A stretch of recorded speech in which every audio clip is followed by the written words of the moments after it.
Di tangan saya ada dua buah buku. Yang pertama berjudul Kelompok-kelompok strategis. Ini sebenarnya terjemahan dari berbahasa Inggris, kemudian diterjemahkan menjadi bahasa Indonesia dengan judul Kelompok-kelompok strategis. Ini adalah sebuah penelitian sosiologi dan menceritakan atau membahas tentang sebuah objek penelitian yang sangat besar. Yang satu lagi, ini adalah sebuah buku yang berjudul Hearings Allah Calls. Ini buku tentang dakwah bilisan yang ada di Indonesia dan lebih spesifik lagi yang ada di tanah Sunda, di komunitas masyarakat Sunda. Nah, dengan dua buku ini saya ingin memulai membedakan bagaimana kita memahami sosiologi dan antropologi. Ini adalah satu hal yang mungkin masih membingungkan bagi sebagian orang, baik teman-teman yang sedang belajar sosiologi di S1 ataupun S2, atau bahkan secara umum nggak tahu apa sih bedanya antropologi dengan sosiologi. Nah, konsekuensinya kadang-kadang ketidakpahaman perbedaan antara sosiologi dan antropologi itu kelihatan dalam cara mereka menganalisis, juga kelihatan ketika seorang mahasiswa kemudian nanti memilih satu isu dalam skripsi misalnya, atau menulis dalam sebuah penelitian tertentu, lalu kemudian dibahas dalam sebuah tulisan. Jadi sobat semua, perbedaan antara antropologi dan sosiologi bisa dilihat dari beberapa hal. Yang pertama, tentu saja secara etimologi kedua disiplin ilmu ini itu berbeda. Yang pertama, antropologi itu berasal dari anthropos yang artinya manusia dan logos yang artinya ilmu, berarti ilmu tentang manusia. Lalu sosiologi secara etimologi berasal dari kata sosios dan logos, artinya adalah kawan atau masyarakat, berarti ilmu tentang masyarakat.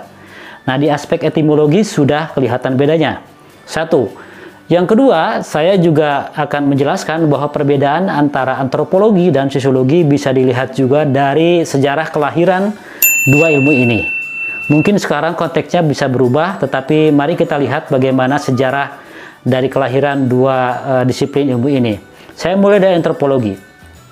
Antropologi ini dulu adalah sebuah aktivitas pekerjaan yang dilakukan oleh beberapa orang Eropa ketika mereka melancong atau bepergian ke satu tempat di luar masyarakat mereka, biasanya ke kawasan-kawasan yang komunitas-komunitas seperti yang ada di Afrika, kemudian di Asia, dan sekarang mungkin juga di Australia. Di situ ada kelompok-kelompok suku tertentu yang diam di tempat tersebut.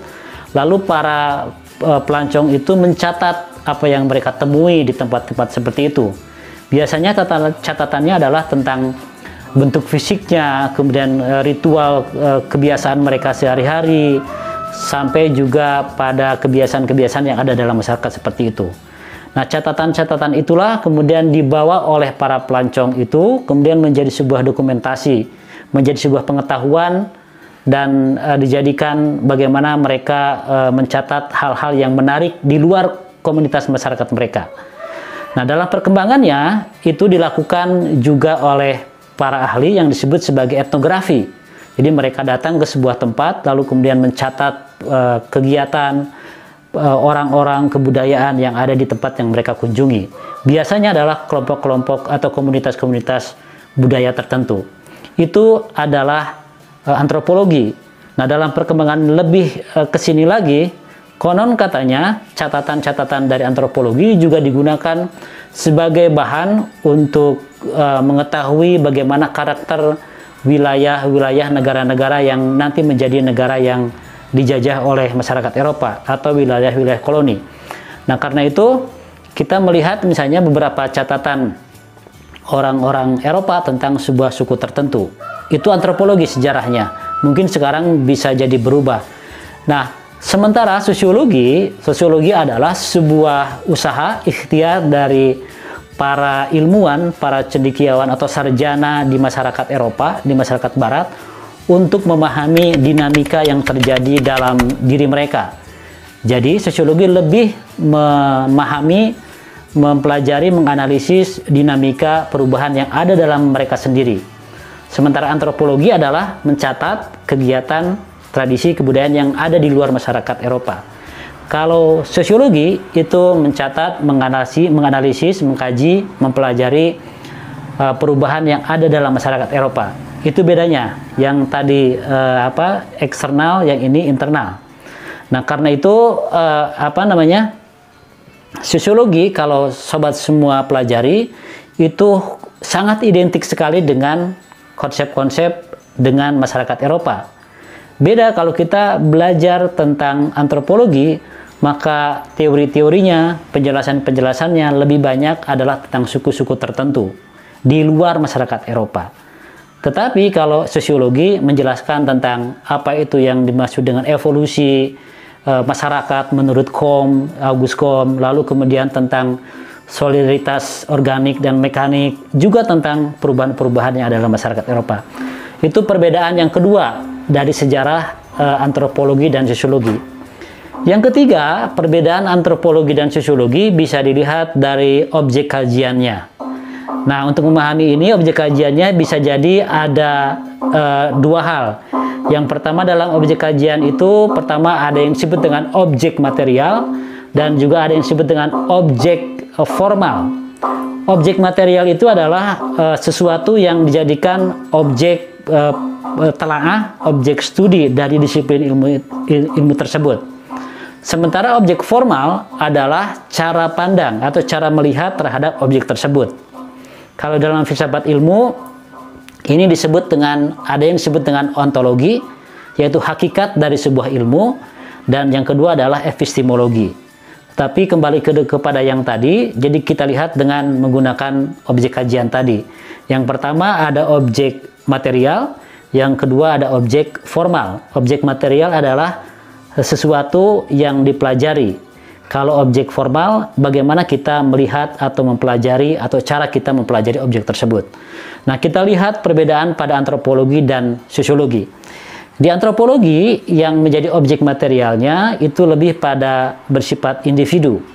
Kalaupun pada pada masyarakat, tetapi cenderung masyarakat atau kelompok masyarakat yang tunggal, artinya yang masih homogen dengan jumlah populasi atau jumlah kelompok yang sangat sedikit. Itu adalah dalam antropologi. Sementara dalam sosiologi juga sama-sama mempelajari manusia, tetapi manusia dalam konteks masyarakat itu jauh lebih luas, lebih banyak. Pun demikian, jumlah atau karakteristik masyarakatnya dalam sosiologi cenderung heterogen, berbeda dengan antropologi yang cenderung homogen. Lalu perbedaan yang dilihat dari objek kajiannya, yang kedua adalah objek formalnya. Nah, dalam antropologi yang dipelajarinya adalah lebih pada kebudayaan, keunikan satu komunitas tertentu atau satu individu tertentu. Jadi aspeknya lebih pada aspek tradisi, aspek kebudayaan. Maka yang dilihat misalnya tata cara bercocok tanam, kemudian cara mengangkat pemimpin dalam sebuah komunitas tertentu. Atau misalnya seperti yang buku yang saya tadi perlihatkan, ini adalah sebuah buku penelitian antropologi yang meneliti tentang sebuah tradisi keagamaan yang bernama dakwah bilisan. Nah, dalam penelitiannya hanya menceritakan itu, satu komunitas tertentu, kelompok jamaah pengajian, kemudian aspek-aspek apa yang ada dalam kegiatan pengajian. Sementara untuk sosiologi, objek formalnya adalah lebih melihat pada masyarakat, bagaimana sebuah masyarakat itu berinteraksi, individu dengan individu berinteraksi. Jadi dalam sosiologi, kalau ada kumpulan individu, kumpulan orang, tetapi tidak ada interaksi, itu belum bisa dijadikan sebagai sebuah objek formal dari sosiologi. Nah, perbedaannya sekali lagi, kalau ini melihat dari kebudayaan yang bersifat unik, kalau sosiologi melihat pada bagaimana sebuah masyarakat terbentuk, bagaimana sebuah masyarakat bisa bertahan, apa aspek-aspek yang membuat sebuah masyarakat bertahan, termasuk juga bagaimana sebuah individu atau seorang individu, sebuah masyarakat berinteraksi dalam sebuah kumpulan tertentu. Nah, sobat semua, dari penjelasan tadi maka diturunkan dalam proses penelitian nanti akan melahirkan pendekatan atau hasil penelitian yang berbeda juga. Seperti buku ini, buku yang berjudul Kelompok-kelompok strategis, ini adalah penelitian sosiologi. Cakupannya sangat besar, kemudian objeknya adalah masyarakat yang heterogen. Kemudian apa yang ditelitinya juga ini di Asia Tenggara, termasuk juga di Indonesia. Sementara yang ini adalah hasil penelitian dengan pendekatan antropologi.